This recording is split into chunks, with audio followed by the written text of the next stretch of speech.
രാമേന്ദ്രൻ, CPM-ൻ്റെ സംസ്ഥാന സമ്മേളനം നടക്കുകയാണ്.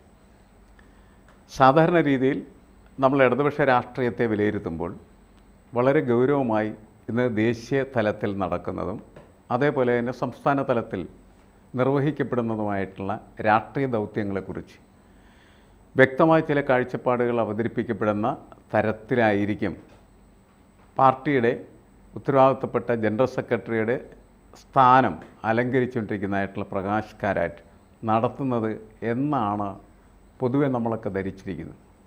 പക്ഷേ ഇന്നത്തെ അദ്ദേഹത്തിൻ്റെ പ്രസംഗത്തിൻ്റെ ഒരു സ്ഥിതി അങ്ങനെയല്ല എന്നാണ് എനിക്ക് തോന്നിയത്. എന്താണ് അതിൽ പറയാനുള്ളത്?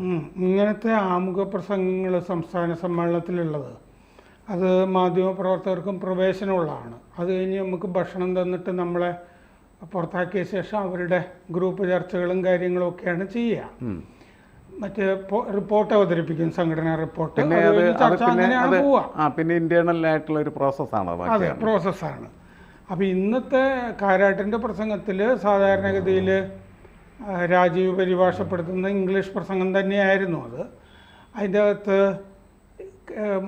മറ്റേ രാജ്യത്തെ ഏറ്റവും ശക്തമായ പാർട്ടി കേരളത്തിലേതാണ് എന്നൊക്കെ പറഞ്ഞു. ഇവിടെ മാത്രമല്ലേ ഉള്ളൂ ഇത്, അപ്പോൾ പ്രത്യേകിച്ച് പറയേണ്ട കാര്യമില്ല. പക്ഷേ അതിൻ്റെ അകത്ത് ദിശാബോധം നഷ്ടപ്പെട്ടു എന്നെനിക്ക് തോന്നി ആ പ്രസംഗത്തിൽ. സാധാരണഗതിയിൽ പിന്നീടുള്ള ചർച്ചയ്ക്കുതകുന്ന ഒരു അജണ്ട സെറ്റ് ചെയ്യുന്നൊരു ആമുഖ പ്രസംഗമായിരിക്കും ഇത്. ആ അജണ്ട സെറ്റ് ചെയ്യാനായിട്ട് പറ്റിയിട്ടില്ല. എനിക്ക് തോന്നുന്നത് എന്താണെന്ന് വെച്ച് കഴിഞ്ഞാൽ ഇപ്പോഴത്തെ പോളിറ്റ് ബ്യൂറോയും കേന്ദ്ര കമ്മിറ്റിയൊന്നും അജണ്ട സെറ്റ് ചെയ്യുന്നില്ല. കേരള ഘടകം അല്ലെങ്കിൽ പിണറായി വിജയനാണ് അജണ്ട സെറ്റ് ചെയ്യുന്നതെന്ന് തോന്നുന്നു. അതുകൊണ്ട് അതിൽ നിന്ന് കാരാട്ട് മാറിപ്പോയതായിരിക്കും. കാരാട്ടിൻ്റെ അകത്ത് പറഞ്ഞതിൻ്റെ അകത്ത് പുറത്ത് പത്രപ്രവർത്തകർക്ക് റിപ്പോർട്ട് ചെയ്യാൻ തന്നെ കാര്യമായിട്ടൊന്നും ഉണ്ടായിരുന്നില്ല. അതുകൊണ്ട് തന്നെ അങ്ങനെ ഒരു റിപ്പോർട്ടിംഗ് നടന്നായിട്ട് കണ്ടില്ല. ആകെയുള്ളത് ഇന്നലെ VD സതീശൻ ഒരു പത്രസമ്മേളനം നടത്തിയിരുന്നു. അതിൽ സതീശൻ പറഞ്ഞു ഫാഷിസവുമായിട്ട് CPM സന്ധി ചെയ്തിരിക്കുന്നു. അതുകൊണ്ടാണ് മോദി സർക്കാർ BJP ഒക്കെ ഫാഷിസ്റ്റ് അല്ല, ചില പ്രവണതകളെ കാണിക്കുന്നുള്ളൂ, നവഫാഷിസ്റ്റാണ് എന്നൊക്കെ പറഞ്ഞത് അങ്ങനെയാണ്. അപ്പോൾ സതീശൻ്റെ പേര് പറഞ്ഞിട്ട് കാരാട്ട് സതീശൻ പഴയ പാർട്ടി രേഖകളൊക്കെ വായിക്കണം, അപ്പോൾ ഞങ്ങൾ ഇത് ഫാഷിസത്തെപ്പറ്റി എന്തൊക്കെ പറഞ്ഞിരിക്കുന്നു എന്ന് വ്യക്തമാകും എന്ന് മാത്രം പറഞ്ഞ് ഒഴിയുകയാണ് ചെയ്തത്. എന്ന് പറഞ്ഞാൽ പണ്ട് BJP ഫാഷിസ്റ്റാണ് എന്ന് പറഞ്ഞിട്ടുണ്ടെന്നാണോ കാരാട്ട് ഉദ്ദേശിക്കുന്നത്? പഴയ രേഖ നോക്കിയാൽ നിങ്ങൾക്ക് അങ്ങനെ കിട്ടുന്നതാണോ?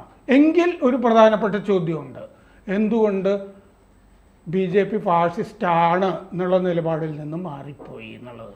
അത് കാരാട്ട് തന്നെയാണല്ലോ പറഞ്ഞിട്ട് പോകേണ്ടത്, ഒഴിഞ്ഞു മാറിയാൽ പോരല്ലോ. എനിക്ക് തോന്നുന്നത്, ഒന്ന്, ദേശീയ രാഷ്ട്രീയത്തിൽ കാര്യമാത്ര പ്രസക്തമായിട്ടുള്ള ഒരു പൊസിഷനിങ് CPM-ന് നടത്താനായിട്ട് കഴിയാത്ത ഒരു അന്തരീക്ഷം വന്നിരിക്കുകയാണ്. അങ്ങനെ അതിനെപ്പറ്റി ഒന്നും പറഞ്ഞു. അതെ, അല്ല, അതുകൊണ്ടാകാം അങ്ങനെ സംഭവിക്കുന്നത്.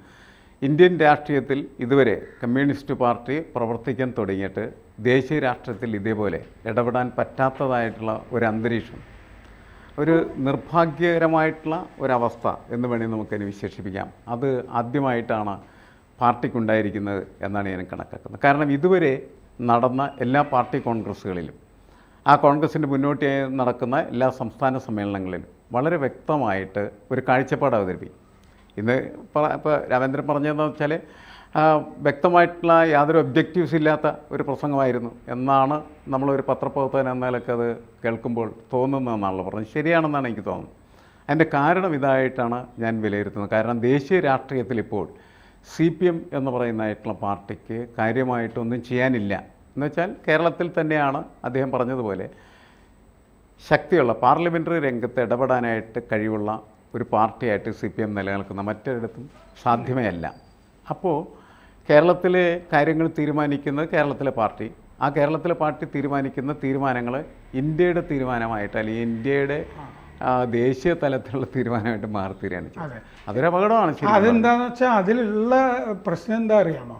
യെച്ചൂരി ഉണ്ടായിരുന്നു എന്ന് വെക്കുക എങ്കിൽ ഒരു അജണ്ട യെച്ചൂരി സെറ്റ് ചെയ്യുമായിരുന്നു. കാരണം എന്താണെന്ന് വെച്ചാൽ യെച്ചൂരിക്ക് കോൺഗ്രസിനോടുള്ള നിലപാട് പ്രകാശ് കാരാട്ടിനുള്ള നിലപാടല്ല. അതെ, കോൺഗ്രസുമായിട്ട് സഖ്യം വേണമെന്നാണല്ലോ. സഖ്യം വേണമെന്ന് കാരാട്ടിനും പറയാൻ പറ്റില്ലല്ലോ. അപ്പോൾ പിണറായി വിജയന്റെ നിലപാട് എന്താണോ അതിനോടൊപ്പിച്ചാണല്ലോ കാരാട്ട് എന്നും നിന്ന് പോന്നിട്ടുള്ളത്. ചിലപ്പോൾ കാരാട്ടിന് എനിക്കൊരു സംശയം തോന്നിയത്, കാരാട്ടിന് ഇനിയും സെക്രട്ടറി ആകണമെന്ന് ആഗ്രഹമുണ്ടോ എന്നൊരു സംശയവും കൂടി ഇതെല്ലാം കേട്ട് കഴിഞ്ഞപ്പോൾ. അല്ല, അത് അങ്ങനെയാണെങ്കിൽ പക്ഷേ കൃത്യമായിട്ട് അജണ്ട സെറ്റ് ചെയ്തിട്ട് തന്നെ അദ്ദേഹം വരുമായിരുന്നു. കാരണം ഇതങ്ങനെയല്ല, പ്രായപരിധിയുടെ കൊണ്ട് പറ്റില്ല. അല്ല, അത് മാത്രമല്ല, അങ്ങനെ ആകണം എന്നുണ്ടെങ്കിൽ ആ തരത്തിലൊരു ഇച്ഛാശക്തി നിർമ്മിക്കണമെങ്കിൽ ഒരു അജണ്ട സെറ്റ് ചെയ്യുന്ന തരത്തിലുള്ള ആമുഖ പ്രസംഗം അദ്ദേഹം നടത്തേണ്ടത് ആവശ്യമാണ്. ഇപ്പം അദ്ദേഹം അങ്ങനെയല്ല ചെയ്യുന്നത്. തന്നെ ഏൽപ്പിച്ചിരിക്കുന്നൊരു ജോലി ആർക്കും പരിക്കില്ലാത്ത രീതിയിൽ അങ്ങ് അവതരിപ്പിച്ച് പോകാം, പുതിയ സെക്രട്ടറി വന്നോട്ടെ, അങ്ങനെയുള്ള നിലപാടിലേക്ക് രാഷ്ട്രീയ നേതൃത്വം മാറുന്നത് തന്നെ വലിയ പ്രശ്നമായിട്ടാണ് എനിക്ക് തോന്നുന്നത്. കാരണം അവരൊന്നും ചെയ്യുന്നില്ല, അവരുടേതായിട്ടുള്ളൊരു ഉത്തരവാദിത്വം നിർവഹിക്കാനായിട്ട് പറ്റാത്ത തരത്തിലേക്ക് മാറുന്നു. ഈ താൽക്കാലിക സെക്രട്ടറിയെ തന്നെ എടുത്തില്ലല്ലോ യെച്ചൂരിക്ക് പകരം. ഇല്ല, അല്ല, അതിന് പകരം താൽക്കാലികമായിട്ട് പോലും സെക്രട്ടറി ആയിട്ട് ഇദ്ദേഹത്തെ വെച്ചില്ല അദ്ദേഹം. അപ്പോൾ അങ്ങനെ വേണ്ട എന്നുള്ള തീരുമാനം അദ്ദേഹത്തിൻ്റെ ഭാഗത്തുണ്ട്, അവരുടെ മൊത്തം ഭാഗത്തുണ്ടെന്നാണ് മനസ്സിലാക്കണം.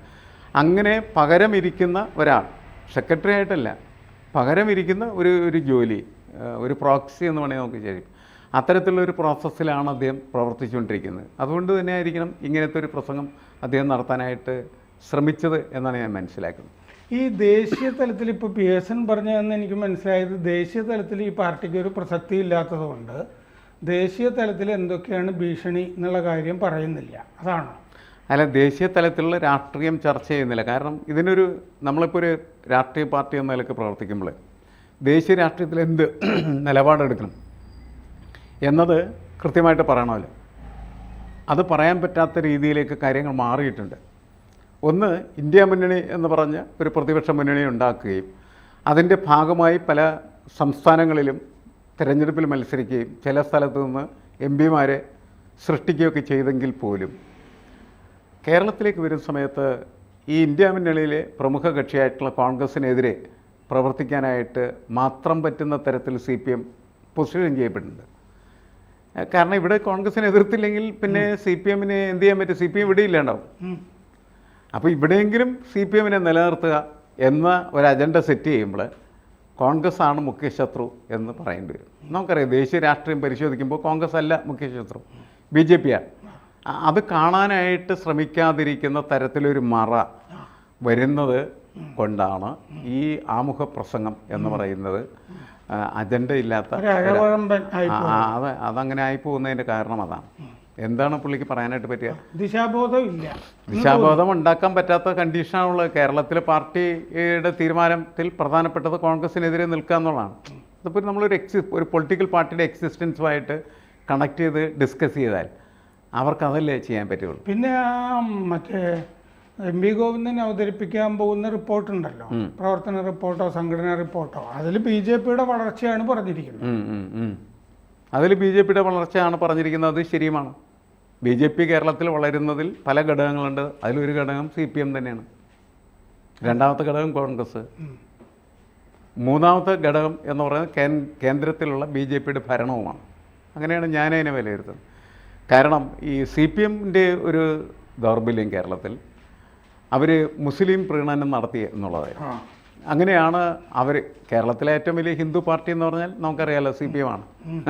അപ്പോൾ അവരത് മനസ്സിലാക്കിയിട്ട് അവരുടെ ഒരു സ്വത്വം, അവരുടെ ഐഡൻറ്റിറ്റി എന്നാണോ മനസ്സിലാക്കി പ്രവർത്തിക്കുന്നതിന് പകരം ഈ വോട്ടൊക്കെ ഇങ്ങനെ ഫിക്സഡായിട്ട് കിടക്കുമെന്നും കുറച്ച് വോട്ട് മുസ്ലിങ്ങളുടെ ഭാഗത്തുനിന്ന് കൊണ്ടുവരുന്നതിന് വേണ്ടി അവരെ പ്രീണിപ്പിച്ചാൽ മതിയെന്ന് കരുതിയൊരു നിലപാടുണ്ടായിരുന്നു. ആ നിലപാടിപ്പോൾ അവർ തിരുത്തി, പൂർണ്ണമായിട്ടും വളരെ ശക്തമായിട്ട് മുസ്ലിം വിരോധം തന്നെ പ്രകടമാക്കിക്കൊണ്ടിരിക്കുകയാണ് ചെയ്യുന്നത്. കാരണം അല്ലെങ്കിൽ ഈ കാലിനടിയിൽ മണ്ണ് ഒലിച്ചു പോകും എന്ന് കരുതപ്പെടുകയാണ് ചെയ്യുന്നത്. പൊളിറ്റിക്കൽ അല്ലല്ലോ ഇപ്പോൾ എല്ലാവരും. പാർട്ടി പോലും പൊളിറ്റിക്കൽ അല്ലാതായിക്കൊണ്ടിരിക്കുകയാണ് ചെയ്യുന്നത്. അതാണ് പ്രശ്നം. അപ്പോൾ ആ തിരിച്ചറിവിൻ്റെ അടിസ്ഥാനത്തിലാണ് MP ഗോവിന്ദൻ ഈ കാര്യങ്ങളെല്ലാം പറയുന്നത് എന്നാണ് ഞാൻ മനസ്സിലാക്കുന്നത്. പിന്നെ കഴിഞ്ഞ ദിവസത്തെ അദ്ദേഹത്തിൻ്റെ ഒരു പ്രസ്താവന എന്ന് പറയുന്നത് നടപ്പാക്കാൻ പറ്റാത്ത ഒരു പ്രസ്താവനയാണ്. എന്താണെന്ന് വെച്ചാൽ മദ്യപാനികളായ ആരും പാർട്ടിയിൽ വേണം. നല്ല തീരുമാനമാണ്, പക്ഷേ നടപ്പാക്കാൻ പറ്റുമോ? അല്ല, ഇത് ഒരു കറക്ഷനും വന്നിട്ടുണ്ടല്ലോ ഗോവിന്ദൻ്റെ.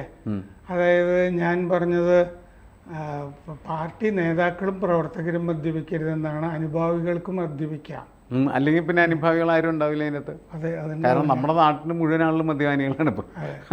അപ്പോൾ സ്വാഭാവികമായിട്ടും പക്ഷെ അവരുടെ ആ തീരുമാനം പക്ഷെ നല്ലതാണ് എന്ന് ഞാൻ പറഞ്ഞു. ആ തീരുമാനത്തിന് രാഷ്ട്രീയവുമായിട്ട് ബന്ധമില്ല, രാഷ്ട്രീയമായിട്ട് ബന്ധമില്ല. അത് എന്താണ്, അത് രാഷ്ട്രീയമല്ല അത് ശരിക്കും പറഞ്ഞാൽ. പക്ഷേ സമൂഹത്തിൽ ഇന്നത്തെ കേരളത്തിലെ സാമൂഹ്യ സാഹചര്യത്തിൽ ലഹരിയും അതേപോലെ തന്നെ മദ്യവും വലിയ തോതിൽ സ്വാധീനം ചെലുത്തുന്ന എനിക്ക് തോന്നിയത് എന്താണെന്ന് വെച്ചാൽ മദ്യപിക്കാറില്ല, പുകവലിക്കാറില്ല, പാർട്ടി നേതാക്കളും പ്രവർത്തകരുന്നാണല്ലോ.